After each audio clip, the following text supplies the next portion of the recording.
오늘은 선함이란 제목으로 함께 말씀을 나누도록 하겠습니다. 하나님을 믿지 않는 사람들 중에 많은 사람들이 하나님의 존재, 그 신의 존재에 대한 또 의문과 반감을 던지는 부분이 있다면 세상에 만연한 이 고통과 악의 문제에 대한 질문입니다. 신이 존재하면, 하나님이 계시다면 왜 이 세상에 고통당하는 자들을 그냥 내버려 두시는가? 왜 악한 자들을 그냥 내버려 두심으로써 여전히 그 악을 행하며 살게 하느냐? 이것이 믿지 않는 사람들 가운데에 또 신의 존재를 믿지 않는 사람들이 하는 질문입니다.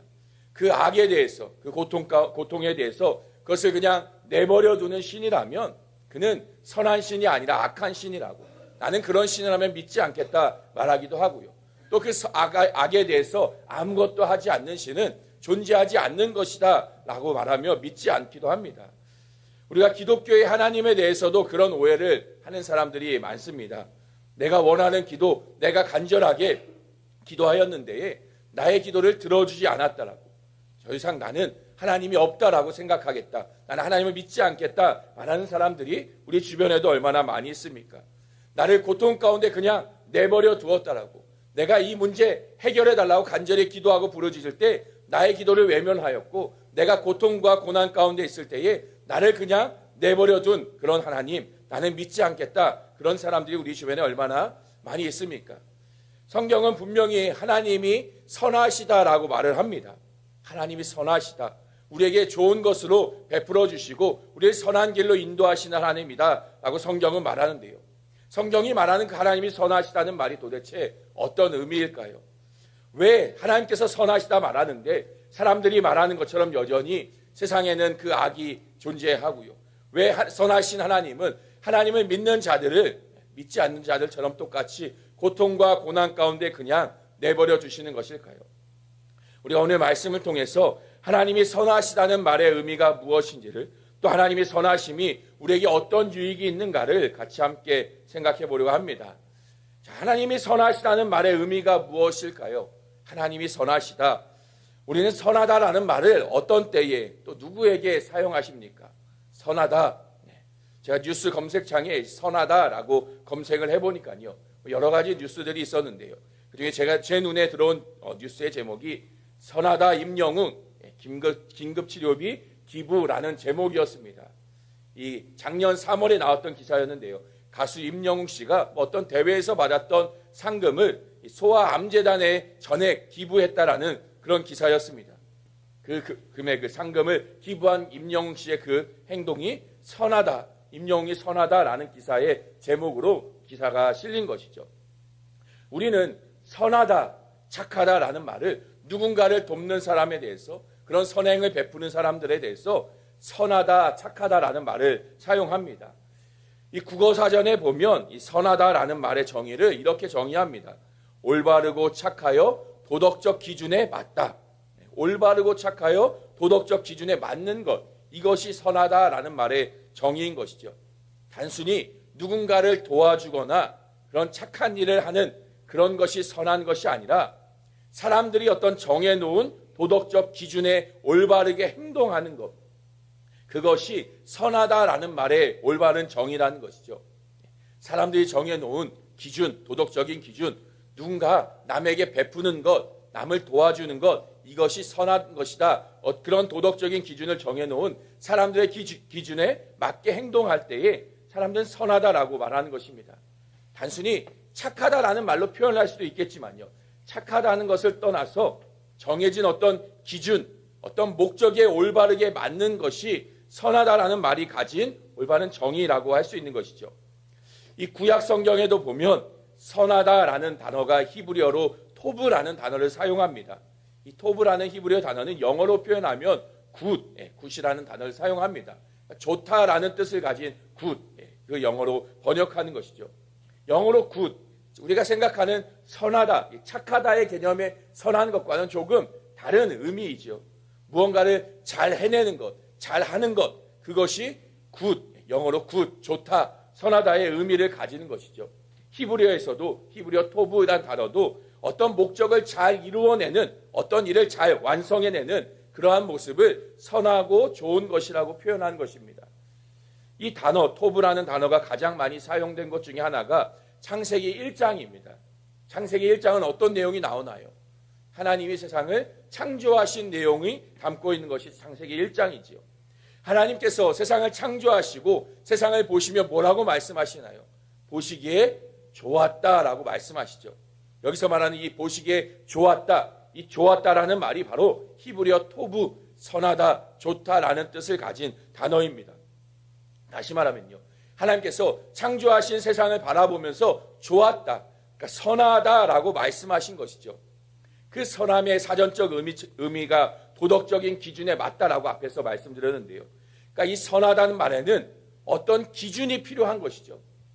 도덕적인 기준, 정해진 기준, 그것에 맞는 것, 어떤 정해진 목적, 그 목적을 잘 이루고 그 목적에 맞는 것을 의미하는 것이 선하다는 말의 의미이기 때문에 기준이 있어야 되고 목적이 있어야 하는 것입니다. 이 창조되어진 세상을 바라보며 하나님께서 선하다, 좋았다라고 말씀하신 것은 하나님이 창조하신 그 목적에 맞게 세상이 지어졌음을 말하는 것이죠. 하나님이 정하신 그 기준대로 세상이 창조되어져서 그 기준을 따라서 운행되어져 가고 있는 그 모습에 하나님은 그것을 선하다, 좋다라고 말씀하신 것입니다.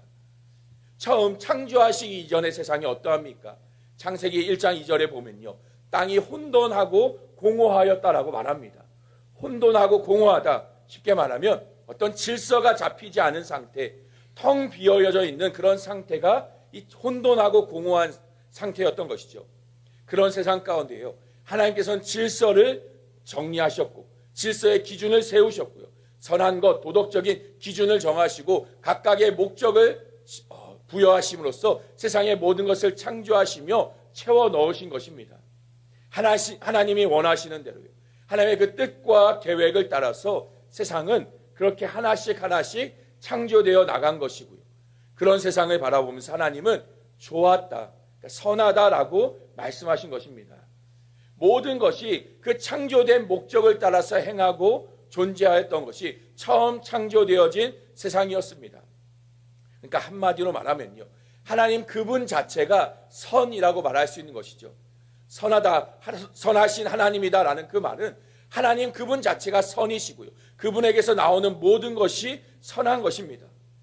하나님께서 선하다라고 말하는 그 도덕적인 기준이 되시는 분이시고요, 존재하거나 무언가가 이루어야 되는 그 목적을 정하시는 분 또한 하나님이시기 때문에, 그래서 선함의 기준은 하나님께 있는 것이고 하나님의 모든 것이 선하다 말할 수 있는 것입니다. 하나님의 계획, 하나님의 뜻하심, 하나님의 행하시는 모든 일, 그 모든 것이 하나님으로부터 나오는 모든 것은 다 선한 것인 거죠. 그러한 하나님의 뜻을 따라서 사는 것 역시 선한 것이고요, 그분의 창조하신 목적을 따라서 존재하는 것 역시 선한 것입니다. 그래서 선악을 알게 하는 나무, 그 에덴 동산 가운데 만들어 두셨던 선악을 알게 하는 나무 역시도 그런 의미로 존재하고 있던 것이죠.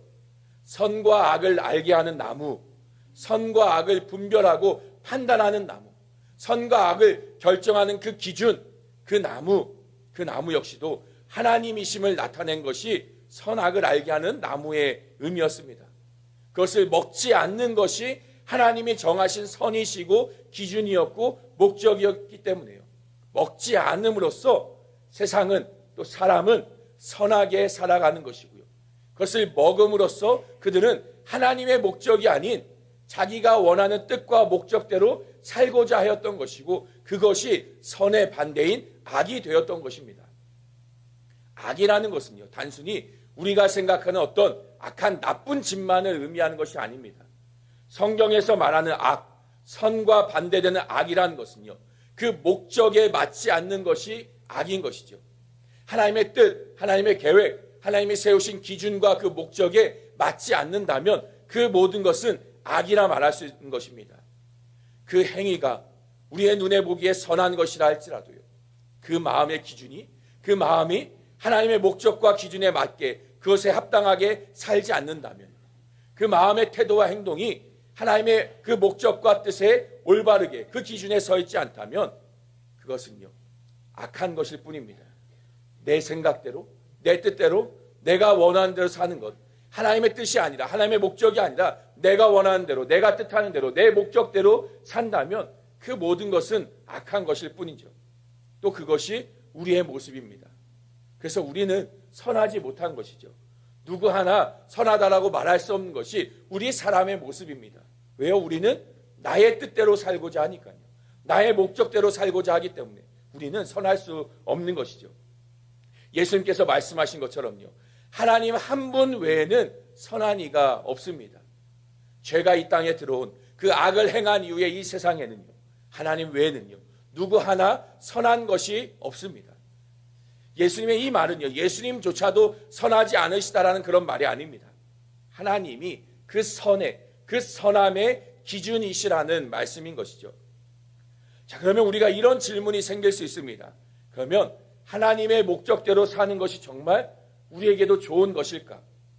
하나님의 그 목적과 기준대로 살아야만 우리에게 유익하고 우리에게 좋은 일일까? 내 목적, 내 기준, 내가 원하는 대로 살아가는 것은 그러면 나에게 안 좋은 것인가?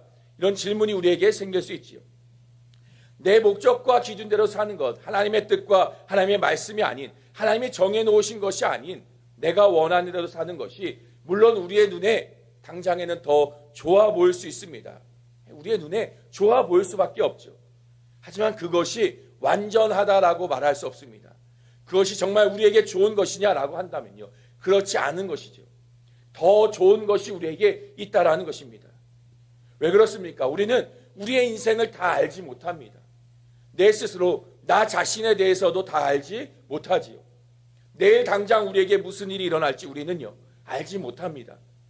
내가 열심히 계획하고 어떤 목적을 정하고 열심히 내가 애써 달려가며 그 일을 이루어 간다 할지라도요. 항상 그것이 나에게 최고의 결과를 이룬다라고 말할 수 없습니다. 열심히 애써도 목적을 이루지 못할 때가 더 많이 있고요. 또 원하는 대로 그 목적을 이루었다 해도 그것이 나의 삶의 최선이 아닐 때가 더 많습니다. 하나님은요. 세상의 창조주이시죠. 우리는 그가 지으신 피조물입니다. 나에 대해서요. 또 이 세상에 대해서 누구보다 가장 잘 아시는 분이 우리의 하나님이시죠. 그분은요. 이 땅의 시공간을 초월하시는 분이시고요. 모든 것을 다 아시고 모든 것을 다 행하실 수 있는 그런 분이십니다. 그리고 우리 모두를요. 분명한 목적을 따라 창조하셨고 그 목적을 따라서 살아가는 것이 우리의 인생의 최고의 가치이고 가장 행복한 길이라고 가장 복된 길이라고 우리에게 말씀하시고 가르치시는 것이죠. 이것이 하나님의 선하심이십니다. 하나님의 창조이시기에 하나님의 세상의 모든 것을 아시고 다스리시고 그 선하신 하나님의 목적과 계획을 따라서 세상을 또 우리를 창조하셨고 우리를 그렇게 살아가도록 말씀하시는 것은 우리에게 가장 좋은 것이며 가장 최고의 것을 주시기 위함이라는 것. 이것이 하나님의 선하심이신 것이죠. 그래서요, 우리는 하나님의 목적을 따라서 또 하나님의 뜻을 따라서 살아가는 것이 결코 우리에게 나쁜 일이 아닙니다. 결코 우리에게 안 좋은 일이 아닙니다. 오히려 성경은 하나님이 선하신 분이기 때문에요. 그분의 뜻과 계획대로 행하며 살아가는 것이 또 그분이 계획하시고 뜻하신 모든 것이 다 선하다라고 말하는 것이죠. 그분 안에서 이루어져 가는 세상의 모든 것들이 다 선한 것이고요. 우리에게 더 좋은 것이고 선한 것이라고 분명히 성경은 말하고 있습니다.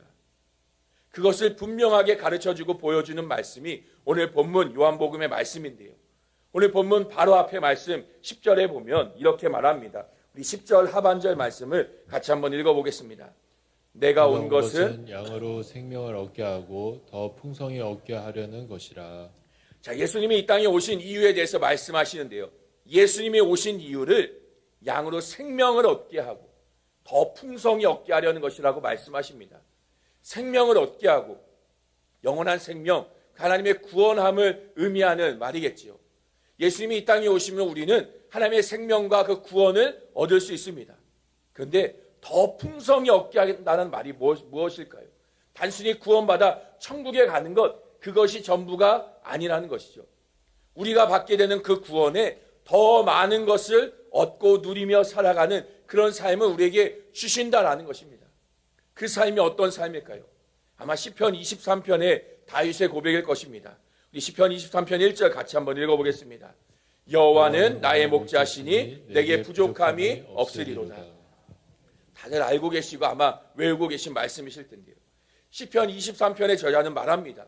내게 부족함이 없더라고요. 여호와께서 나의 목자, 나를 돌보시고 나를 인도하시는 분이시기 때문에 나는 부족함이 없습니다 라고 말합니다.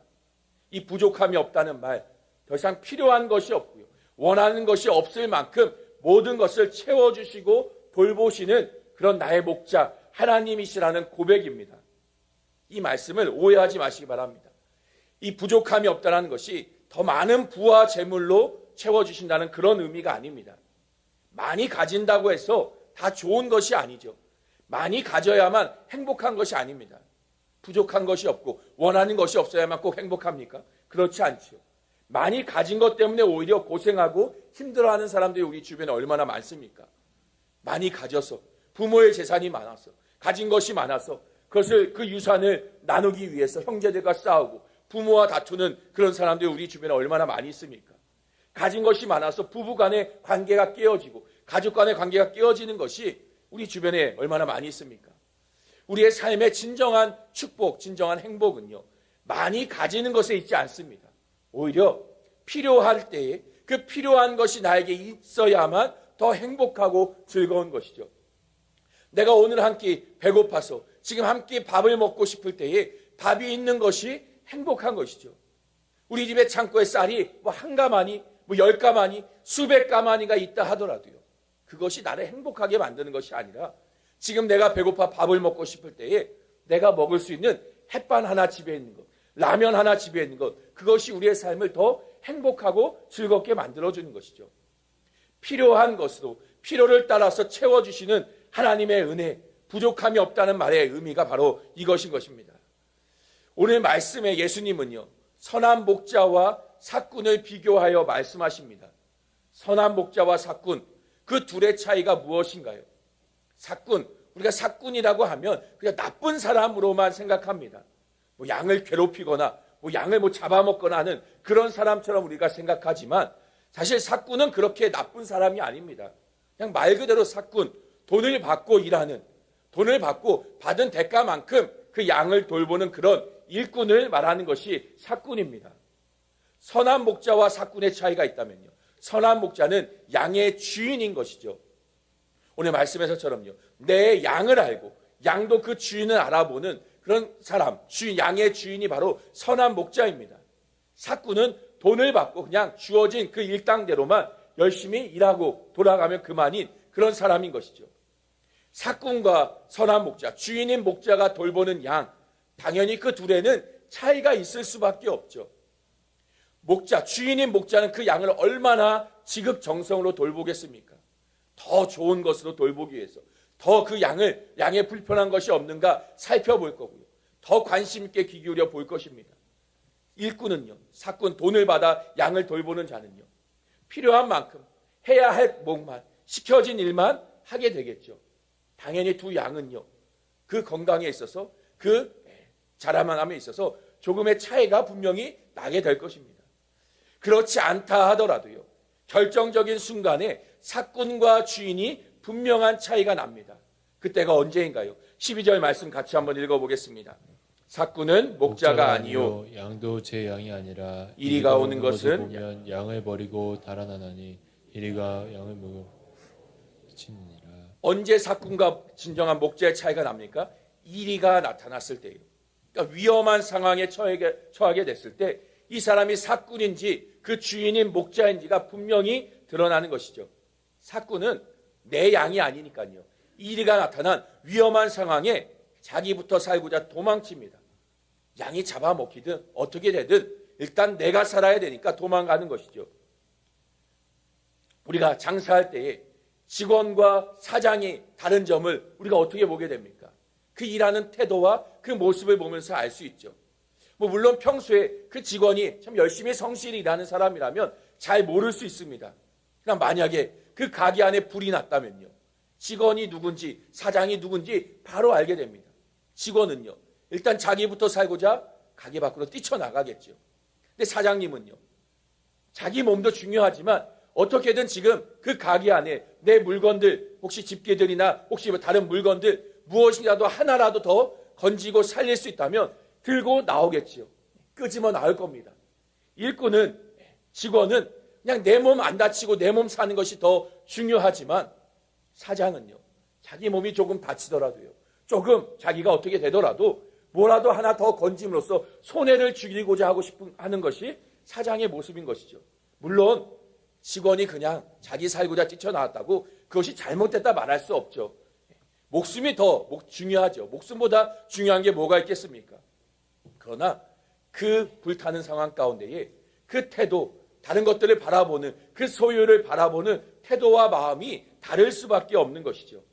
그것이 주인과 일꾼의 차이입니다. 예수님께서는 왜 자신을 선한 목자라고 말씀하시며 오늘 본문의 이야기를 하고 계실까요? 예수님은 우리를 하나님의 그 목적과 뜻을 따라 살아가도록 우리를 인도하시기 위하여 오신 목자이십니다. 우리를 가장 좋은 것으로 돌보시고 인도하시는, 아니 하나님이 보내신 우리의 주인 되시는 분이 바로 예수님이시기에 이것을 말씀하신 것이죠. 우리가 그 선한 목자 되시는, 우리의 참 주인이 되시는 그 예수 그리스도의 인도하심을 따라서 그 선하신 하나님의 목적대로 살아가게 되고요. 그분 안에서 가장 좋은 것으로 풍성하게 얻고 누리며 살아갈 수 있기에 예수님은 자신이 선한 목자라고 그분의 인도하심을, 그분의 다스리심을 따라 살아가기를 우리에게 말씀하시는 것입니다. 선하신 하나님의 선하신 모든 것을요, 선한 목자 되시는 예수 그리스도 안에서 우리는 누릴 수 있는 것이죠. 그리고 무엇보다도요, 선한 목자 되시는 예수님께서는 우리가 어떤 상황과 형편에 처한다 할지라도요, 심지어 이의가 나타나고요, 사자나 곰이 나타나 우리를 삼키려 한다 할지라도요, 최선을 다해서 우리를 지키시고 보호하시는 분이시라는 것이죠. 왜요? 우리가 그분의 것이기 때문이에요. 자신의 소유이시기 때문에 그분은 우리를 자신의 목숨과 같이 지키시고 보호하시는 것입니다. 말로만 그렇게 하지 않으세요. 실제로 예수님은요, 우리를 위해 자신의 목숨을 버리시죠. 십자가 위에서요, 우리를 대신하여서요, 죽임을 당하십니다. 그 예수님의 죽음에 대해서 이사야 선지자는 이렇게 말합니다. 우리 이사야 53장 6절과 7절 같이 한번 읽어보겠습니다. 우리는 다 양 같아서 그를 행하여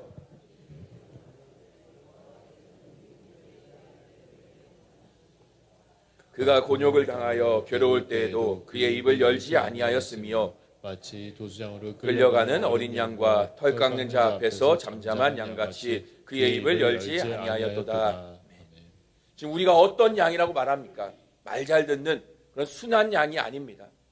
그릇 행하여서 각기 제 길로 가는, 내가 원하는 대로, 내가 하고 싶은 대로, 내 목적대로, 내 뜻대로 나아가는 그런 악한 양의 모습이 우리의 모습입니다.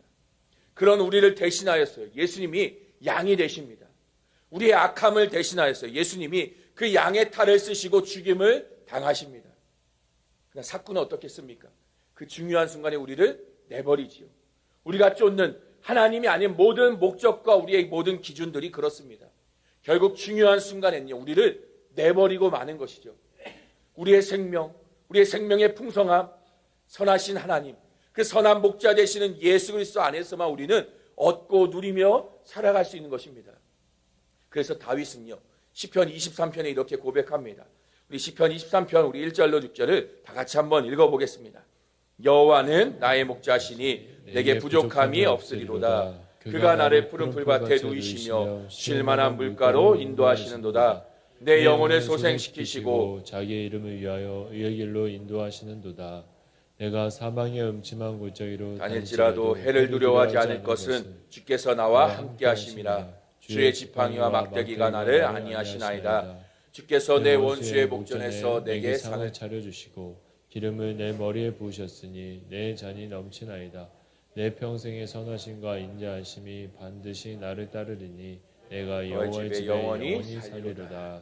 아멘. 선하신 하나님께서는요, 선한 목자로 우리에게 찾아오신 예수님 안에서 우리는요, 아무런 부족함이 없고요, 풀밭과 물가로 날마다 우리를 인도하여 주시고요, 의의 길로 인도하시고 우리를 안위하십니다.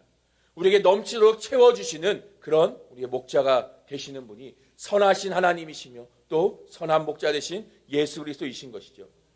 이런 하나님의 선하심을 우리는 그리스도 안에서 날마다 더 풍성하게 누리며 경험함으로 살아갈 수 있습니다. 우리의 삶에 하나님이 가장 좋은 것으로 채워주시고 돌보시며 우리를 안전하게 인도하시고 이끄시는 그런 선하신 하나님이심을 시편 23편의 말씀은요, 또 오늘 본문의 요한복음 10장의 말씀에서 예수님은 우리에게 말씀하시는 것이죠. 선함이란 하나님의 그 목적과 뜻을 따라 이루어져 가는 것입니다. 선하신 하나님은요, 그분의 모든 뜻과 모든 계획이 또 우리에게 원하시는 그분의 모든 목적이 다 우리에게 좋은 것이라는 의미입니다. 하나님 자기를 위해서가 아니라요, 우리를 위하여서요. 우리에게 가장 좋은 것으로 주시고자 모든 계획과 뜻을 이루시고 행하시는 분이시기 때문에요. 하나님이 선하시다라고 말하는 것이죠. 처음 창조하신 세상 왜 보시기에 좋았다라고 말씀하십니까? 다른 것이 아니에요. 그것을 사람을 위해서요, 우리를 위해서 세상의 모든 것을 창조하셨고 그 창조되어진 모든 것이 우리에게 모든 것을 하나님의 그 목적대로 모든 것을 제공하였기 때문에 그 안에서 하나님의 모든 충만한 복을 누리며 살아가는 사람으로 우리가 존재하였기 때문에요. 하나님은 창조되어진 세상을 보며 보시기에 좋았다라고 말씀하신 것입니다. 결국 선하신 하나님은요, 그분의 목적과 뜻, 계획, 그 모든 것이 다 우리를 위한 것입니다. 하나님이 세우신 그 기준, 목적, 그 모든 우리에게 주시는 말씀과 명령, 그것은 자신을 위해서가 아닌 우리를 위하여서 우리에게 주시는 명령이며 좋은 축복인 것이죠. 그래서 우리는요, 이러한 선하신 하나님을 신뢰하며 살아가야 하는 것입니다. 여전히 선하신 하나님께서는요, 지금도 우리에게 모든 좋은 것으로 채워주십니다.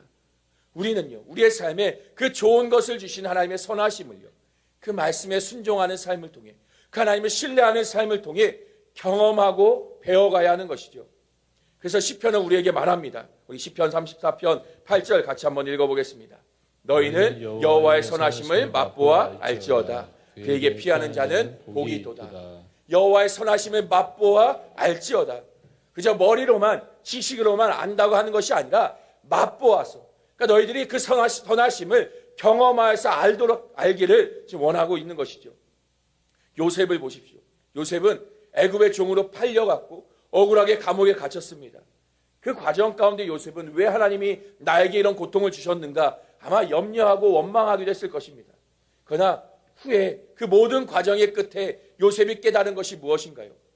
그 요셉을 통해서, 그 요셉의 고난과 고통의 시간이 있었지만 그 요셉을 통해서 그의 가정과 또 많은 민족과 백성을 구원하시기 위한 하나님의 선하신 계획과 뜻이었음을, 그 목적을 따라서 요셉의 삶을 이끌어 오신 것임을 요셉은요, 깨닫고 알았고요. 그래서 고백하였습니다. 아브라함을 보십시오. 아브라함은 잘 살고 있던 그 고향 땅을 떠나라 하나님이 말씀하시죠. 왜 그렇게 떠나야 하는지 아브라함은 알지 못했을 것입니다.